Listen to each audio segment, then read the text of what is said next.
Hello guys, welcome to our YouTube channel desi Google. आज की video में बात करने वाले हैं एसएससी की तरफ से आपकी junior engineers civil mechanical electrical के लिए एग्जामिनेशन 2024 के लिए जो आपकी वैकेंसीज निकली हैं, इस वीडियो में डिटेल में हम डिस्कस करने वाले हैं। इसमें क्या आपका एलिजिबिलिटी क्राइटेरिया रहता है, कौन कौन अप्लाई कर सकता है, क्या सिलेक्शन प्रोसेस रहने वाला है, तो सब कुछ जानने के लिए वीडियो के अंत तक बने रहिएगा। और देर नहीं करते हुए let's know about it guys.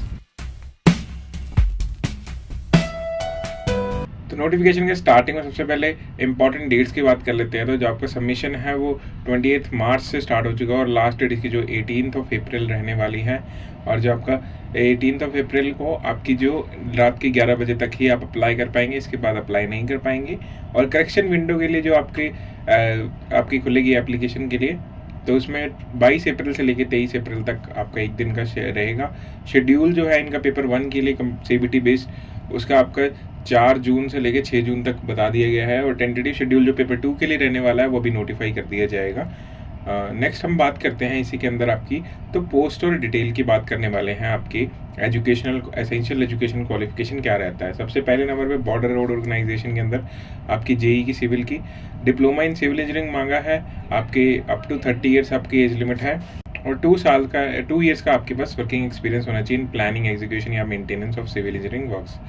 JEE electrical और मैकेनिकल के लिए सेम आपका डिग्री होनी चाहिए इलेक्ट्रिकल या फिर मैकेनिकल में, या फिर अगर आपने 3 साल का डिप्लोमा कर रखा है इलेक्ट्रिकल ऑटोमोबाइल मैकेनिकल इंजीनियरिंग में, तो आपके पास 2 साल का एक्सपीरियंस होना चाहिए planning, execution, maintenance of electrical या फिर mechanical engineering works. Second number पे आपके पास आता है ब्रह्मपुत्र बोर्ड मिनिस्ट्री ऑफ जल शक्ति। 3 ईयर्स का आपका डिप्लोमा मांगा गया है। जेई सिविल के लिए आपका डिप्लोमा सिविल इंजीनियरिंग के अंदर अप टू 30 ईयर्स की आपकी एज लिमिट है। थर्ड नंबर पे central water commission. JE mechanical के लिए आपको बैचलर्स डिग्री मांगी गई या फिर डिप्लोमा मांगा गया है मैकेनिकल के अंदर, या और जेई सिविल के लिए बैचलर्स डिग्री या फिर डिप्लोमा मांगा गया है सिविल इंजीनियरिंग के अंदर। फोर्थ नंबर पे आपका है central public works department. JE electrical के लिए इलेक्ट्रिकल या फिर मैकेनिकल इंजीनियरिंग मांगी गई है। सिविल के लिए डिप्लोमा मांगा गया है सिविल इंजीनियरिंग में। 32 ईयर्स की आपकी एज लिमिट है। Central water and power research station के अंदर आपकी जेई इलेक्ट्रिकल के लिए डिप्लोमा इलेक्ट्रिकल में मांगा गया है और सिविल के लिए डिप्लोमा इन सिविल इंजीनियरिंग में 30 ईयर्स की आपकी एज लिमिट रहने वाली है।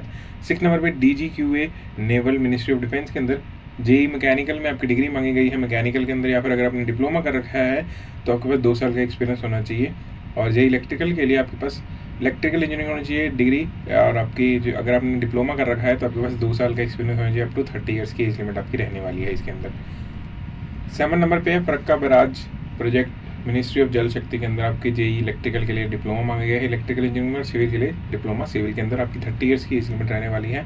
8 नंबर में मिलिट्री इंजीनियरिंग सर्विसेज जेई के आपके सिविल के लिए बैचलर्स डिग्री मांगी गई है सिविल इंजीनियरिंग में, और अगर आपने 3 साल का डिप्लोमा कर रखा है तो आपके पास 2 साल का एक्सपीरियंस होना चाहिए planning, execution and maintenance of civil engineering works, और 30 ईयर्स की आपकी एज लिमिट रहने वाली है। जेई इलेक्ट्रिकल और मैकेनिकल के लिए आपने डिग्री करी होनी चाहिए इलेक्ट्रिकल और मैकेनिकल में, या फिर अगर आपने डिप्लोमा कर रखा है तो आपका 2 साल का एक्सपीरियंस होना चाहिए।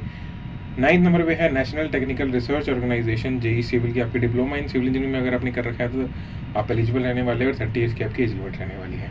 नेक्स्ट आपकी बात कर लेते हैं टेंटेटिव वैकेंसी। अभी हमने बात की डिपार्टमेंट्स और उनके रिस्पेक्टिव जो आपकी वैकेंसी रहने वाली है वो कितने नंबर्स हैं वो हम इसी टेबल में देखने वाले हैं। तो जैसे कि सबसे पहले नंबर पे BRO की आपकी 4 male candidate only JE civil की वैकेंसी आपकी 438 रहने वाली है टोटल, और BRO की सेकंड में जेई इलेक्ट्रिकल और मैकेनिकल के लिए 37 टोटल वैकेंसीज रहने वाली है। बाकी जो आपका रिजर्वेशन वाइज आपको टेबल में दिख ही रहा होगा, आप आराम से देख लीजिएगा। ऐसे ही करके आपको सारी वैकेंसी आपको देखने को मिल जाएंगी। मेन पर्पज़ इन वैकेंसीज़ का ये है कि जब भी आप फॉर्म भरेंगे तो आपको अपनी प्रेफरेंस वाइज कौन से डिपार्टमेंट में आप सबसे पहले अगर आप सिलेक्ट होते हैं तो अपनी अपॉइंटमेंट चाहते हैं तो उसके लिए आपको मेंशन करना पड़ेगा। और मोस्टली ये जो आप मेंशन करते हैं ये बेस ऑफ वैकेंसी के बेसिस पे करते हैं। जितनी ज़्यादा वैकेंसी होगी आपकी उतनी ही प्रोबेबिलिटी अच्छी रहेगी कि आपका उस डिपार्टमेंट में सिलेक्शन होता है। तो इसके रिगार्डिंग आप अपने हिसाब से देख लीजिएगा किस डिपार्टमेंट में आप अप्लाई करना चाहते हैं। नेक्स्ट बात करते हैं एज लिमिट और एज रिलैक्सेशन की। एज लिमिट मैं आपको पहले ही बता चुका हूँ जब हम वैकेंसीज़ की बात कर रहे थे डिपार्टमेंट्स की। और एज रिलैक्सेशन में आपके सबसे पहले जो है जो कैंडिडेट आपके 30 से 32 ईयर्स के बीच आपकी एज लिमिट होनी चाहिए। मतलब आपके कुछ पोस्ट के लिए आपका 30 ईयर्स का एज लिमिट था और 32 ईयर्स का था। एज रिलैक्सेशन की बात करते हैं तो SC ST की 5 ईयर्स की, OBC को 3 ईयर्स का, PWD अनरिजर्व्ड या EWS को 10 ईयर्स का, PWD OBC को 13 ईयर्स का, PWD SC ST को 15 ईयर्स का, एक्स सर्विसमैन को 3 years after deduction of the military service rendered from the actual age, और defence personal disabled in operation during hostilities with any foreign countries 3 years का आपका रहने वाला है। और ये अनरिजर्व EWS OBC के लिए है। अगर आप ST से डिफेंस पर्सनल तो आप 8 ईयर्स का आपको एज रिलैक्सेशन दिया जाएगा। नेक्स्ट आपको अप्लाई कैसे करना है और आपकी इसमें फ़ीस क्या रहने वाली है। सबसे पहले आपका अप्लाई करने से पहले वन टाइम रजिस्ट्रेशन रहेगा ssc.gov.in की वेबसाइट पे। अगर आपका वन टाइम रजिस्ट्रेशन हो चुका है तो आपको डायरेक्टली अप्लाई करना रहेगा, अदरवाइज आपको सबसे पहले ये करना रहेगा। इसका डायरेक्ट लिंक आपको डिस्क्रिप्शन बॉक्स में मिल जाएगा, जहाँ जाके आप डायरेक्टली अपना रजिस्ट्रेशन कर सकते हैं या फिर लॉगिन कर सकते हैं डायरेक्टली। तो ये सारा प्रोसेस आपको फॉलो करना रहेगा। आपको बाकी एनेक्जर इनके अंदर इसी नोटिफिकेशन में आपको एनेक्जर मिल जाएगा, स्टेप बाय स्टेप आपको कैसे फॉर्म फिल करना है, अपना OTR करना है, रजिस्ट्रेशन करना है, पूरा का पूरा डिटेल आपको मेंशन आपको एज फ़ोटो के रूप में मिल जाएगा। तो आप वहाँ से रेफरेंस लेके आराम से भर सकते हैं। तो ये इसका लिंक आपको डिस्क्रिप्शन बॉक्स में मिल जाएगा, जहाँ से आप इसको डायरेक्टली डाउनलोड भी कर सकते हैं और आराम से पढ़ सकते हैं। बात करते हैं आपकी फ़ी आपकी 100 रुपीज़ रहने वाली है। और जो वुमेन कैंडिडेट हैं, candidate belonging to SC ST या PWBD या एक्स सर्विसमैन कैंडिडेट जो एलिजिबल हैं फॉर रिजर्वेशन के लिए, उन्हें फ़ीस एग्जेम्प्टेड हैं, उन्हें फ़ीस पे करने की ज़रूरत नहीं है।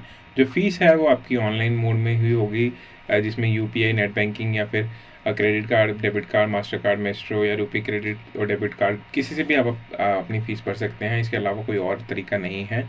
अगर आप किसी और तरीके से फ़ीस पेमेंट करते हैं तो आप इसमें रिजेक्ट कर दिए जाएंगे। बाकी सेंटर ऑफ एग्जामिनेशन की बात कर लेते हैं, तो जो SSC के सेंटर्स हैं वो आपकी रीजन वाइज आपको देखने को मिल जाएंगे। जैसे कि आप थर्ड कॉलम में देख पा रहे हैं, सेंट्रल रीजन के अंदर आपके फर्स्ट नंबर के अंदर, सीरियल नंबर में काफ़ी सारे जो हैं सेंटर, वो सेंटर के कोड के साथ आपको मेंशन किया हुआ है कि ये आपके सेंटर्स रहने वाले हैं। ऐसे ही आपके अलग अलग सेंटर्स वाइज मैं भी आप वीडियो पॉज करके आराम से देख लीजिएगा, जो भी अपने सेंटर से बिलोंग करते हैं, कौन सी आपकी नियर बाई रहने वाली है सिटी, उस सिटी के अकॉर्डिंग आप अपनी प्रेफरेंस दे सकते हैं। इसमें 3 प्रेफरेंस आपसे सेम ही रीजन के अंदर पूछी जाएंगी, जिस भी रीजन का आप कोई भी एक सेंटर अगर फिल करते हैं। तो स्कीम ऑफ एग्जामिनेशन की बात कर लेते हैं, तो इसमें 2 आपके पेपर रहने वाले हैं गाइज, पेपर 1 और पेपर 2, दोनों CBT बेस्ड रहने वाले हैं। पहले जो आपका पेपर 2 होता था वो आपका पेपर 2 कन्वेंशनल टाइप पेपर होते थे या सब्जेक्टिव टाइप आप कह सकते हैं, जिसे डिस्क्रिप्टिव टाइप भी कहते हैं।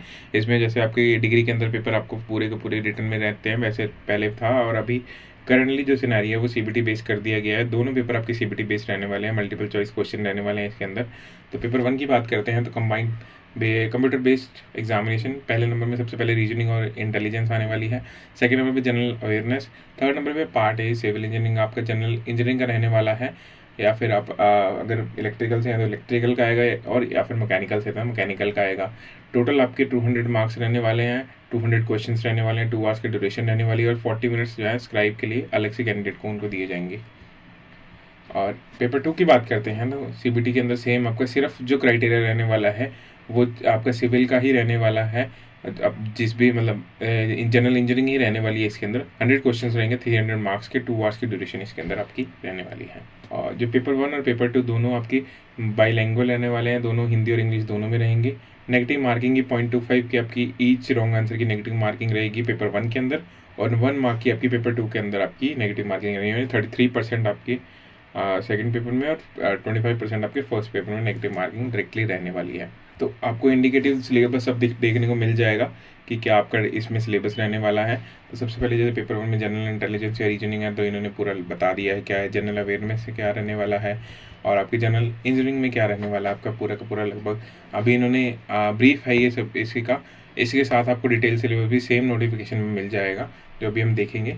ये आपको देखिए पेपर 2 में सेम आपका पेपर 1 के बाद पेपर 2 आपका सिविल इंजीनियरिंग का डिटेल सिलेबस आपको दिखा दिया गया है कि ये आपको पूरा कौन सी आपका रहने वाली है स्ट्रीम्स के अंदर। आपको सब मैकेनिकल इलेक्ट्रिकल सारा सिलेबस यहीं मिल जाएगा। डिटेल सिलेबस है गाइज, आराम से आप पढ़ सकते हैं वीडियो पॉज करके। इसके बाद आपका जो डॉक्यूमेंट वेरिफिकेशन रहने वाला है, डॉक्यूमेंट वेरिफिकेशन में आपके सारे ओरिजिनल डॉक्यूमेंट्स आपके चेक किए जाएंगे, वेरीफाई किए जाएंगे, और अगर आपके कोई भी डॉक्यूमेंट गलत होते हैं तो आप कैंडिडेट जो आपका कैंसिल हो सकता है। तो गाइज आप जो भी इन्फॉर्मेशन फिल कर रहे हैं वो ध्यान से करिएगा, ताकि आपको आगे जाके कोई भी इशू ना हो। बाकी इस नोटिफिकेशन के लास्ट में आपको कुछ एनेक्जर मिल जाएंगे। एनेक्जर के अंदर आपको जो परफॉर्मर्स रहते हैं जो आपको फिल करने रहेंगे, तो वो सारे जो भी रिक्वायर्ड परफॉर्मर रहेंगे वो यहाँ मिल जाएंगे। इनको फिल करा के डायरेक्टली आपको गेजेटेड ऑफिसर से साइन कराने रहेंगे। अलग अलग तरह के आपके परफॉर्मर्स रहने वाले हैं। स्क्राइब के लिए भी यही परफॉर्मर मिल जाएगा आपको। और जो इसके बाद जो है आपकी आपको पूरा प्रोसेस जो फॉलो करना है वो भी यहीं ऑनलाइन रजिस्ट्रेशन का वो यहीं मिल जाएगा। ऑनलाइन एप्लीकेशन फिल करने का सबसे पहले जैसे पार्ट 1 के अंदर रजिस्ट्रेशन करना है, फिर सेकंड पार्ट में आपको फिलिंग ऑनलाइन एप्लीकेशन करनी है एग्जामिनेशन के लिए। तो ये सारा प्रोसेस आपको देखने को मिल जाएगा। आप आराम से इसको डाउनलोड करके आराम से पढ़ सकते हैं, इसके रेफरेंस में ही अपना फॉर्म भर सकते हैं ताकि आपको बेसिक डिटेल पता चल जाएगी क्या क्या प्रोसेस आपका रहने वाला है। तो गाइस आज की वीडियो में इतना ही रहने वाला है। अगर आपको कोई भी क्वेरीज हैं तो कमेंट बॉक्स में ड्रॉप कीजिए, वहाँ मैं आपका आंसर ज़रूर करूँगा। और अगर आपको वीडियो अच्छी लगी तो वीडियो को लाइक कीजिए, अपने दोस्तों के साथ शेयर कीजिए ताकि उन्हें भी इस नोटिफिकेशन के बारे में पता चले। और भूलिएगा नहीं हमारे चैनल को सब्सक्राइब करना और बेल आइकन प्रेस करना ताकि आपको हमारी आने वाली वीडियोज़ की नोटिफिकेशन मिले सबसे पहले। Thank you so much guys, have a nice day, bye bye guys.